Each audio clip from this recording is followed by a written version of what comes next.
Welcome to The Explainer. Today, we're talking about something that is, frankly, a complete nightmare for anyone with a savings account. We're going to break down how thousands of people who thought their money was totally safe in a popular app, woke up one day to find they were completely locked out of their own life savings. It's a crazy story, and it reveals some really big hidden risks in this new world of finance apps. All right, so let's just dive right in, and let's start with the people at the very heart of this. These aren't just account numbers on a screen. They're real people with real lives who woke up one morning to find that the money they were depending on had basically vanished from their control. And look, this wasn't just some small tech glitch that gets fixed in an hour. For a family, $18,000? That is a huge deal. That's a safety net, maybe a college fund. It's a future. And just like that, it was stuck in limbo. People's entire financial lives just frozen. And the timing, that's what's just absolutely devastating. Imagine you've been carefully saving for years for the biggest moments of your life, a wedding, buying a home. And then, the exact week you need that money for the first big payment, your account is frozen. The money is there, you can see it, but you can't touch it. It's just awful. The amounts here are just staggering. One user had nearly $100,000 locked away. This is not pocket change. For a lot of these folks, this was everything they had, and it was all money they were told, again and again, was secure and protected. So that leads us to the big question, right? How in the world does an app, one that was pushed by some of the biggest names in finance on YouTube, go from being this celebrated way to save money to a total financial trap? To really get that, we have to go back to the beginning, to the promise that got thousands of people so excited. Yada launched with a genuinely brilliant idea. It was one of those things that seemed to solve a real problem. How do you make saving money fun? They promised it would feel like you're playing a lottery, but a special kind of lottery where you could never, ever lose. So the concept is called gamified savings. The way it worked was for every dollar you saved, you'd get tickets into a weekly prize drawing. So your savings are always there, you never lose them, but you also get a shot to win more. It was sold as this totally safe, super innovative way to build your wealth. And yeah, it was promoted heavily by major finance YouTubers. And these endorsements were deep. We're not just talking about a sponsorship here. Some influencers like Stefan actually bought a piece of the company. They told their millions of followers they were now part owners of a bank, which, it just completely blurs the lines and builds this incredible sense of trust that, looking back, was just totally misplaced. But behind the curtain of this feel-good savings app, the business model, well, it wasn't working. And so, the company made a huge pivot, a complete 180-degree turn that took it miles away from what it promised to be. Think about this. Yada started out by telling everyone how dangerous lotteries were. Its whole mission was to help you save. But then, its new model introduced actual gambling, blackjack, dice, roulette, where you could lose real money. The very thing it was built to fight against became its new business plan. And this wasn't some big secret. The CEO of Yada just came right out and said it, in his own words.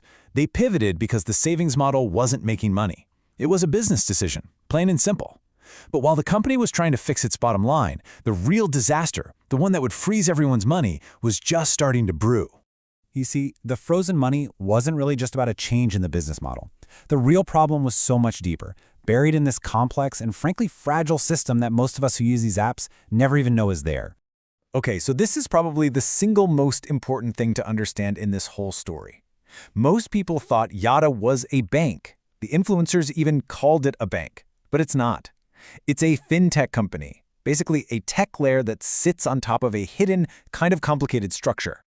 So here's how the money actually moves. You put your money into the pretty Yata app. Yata then uses this other company, a financial middleware company called Synapse, to connect to a real, actual FDIC-insured bank, in this case, Evolve Bank. The best way to think of Synapse is like an adapter or a dongle, It connects the new tech of the app to the old, regulated system of a traditional bank. And this is exactly where the whole system just broke. That middleman, Synapse, went bankrupt.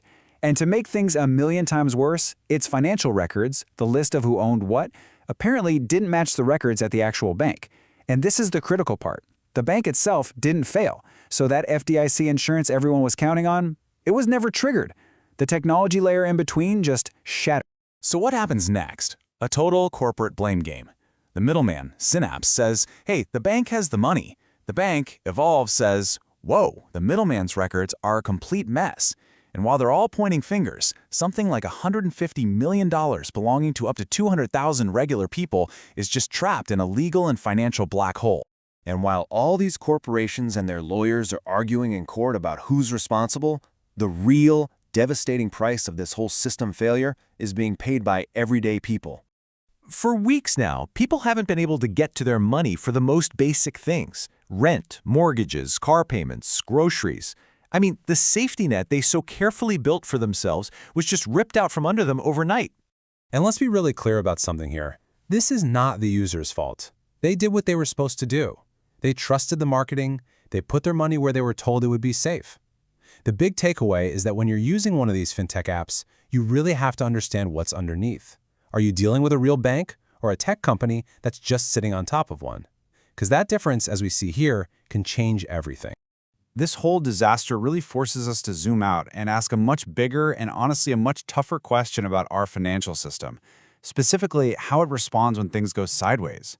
Because we've seen a very different response not that long ago. Remember when Silicon Valley Bank collapsed? When that happened, regulators and the government moved heaven and earth basically overnight to make sure every single depositor got all their money back, even protecting funds way, way beyond the standard $250,000 FDIC insurance limit. The difference here is just, wow, it's stark. When the people at risk were wealthy tech founders and venture capitalists, the response was immediate, it was decisive, it was complete. But now, when the victims are regular savers who got caught in this weird, complex middleware failure, the response has been weeks of inaction, leaving their money and their lives stuck in limbo. At the end of the day, the Yoda crisis is a really harsh lesson. It shows that while all this new technology has made banking easier and more friendly, it's also created these new, totally invisible ways for things to break. And it leaves all of us with a really important question to think about. When our financial system breaks, who does it actually rush to protect?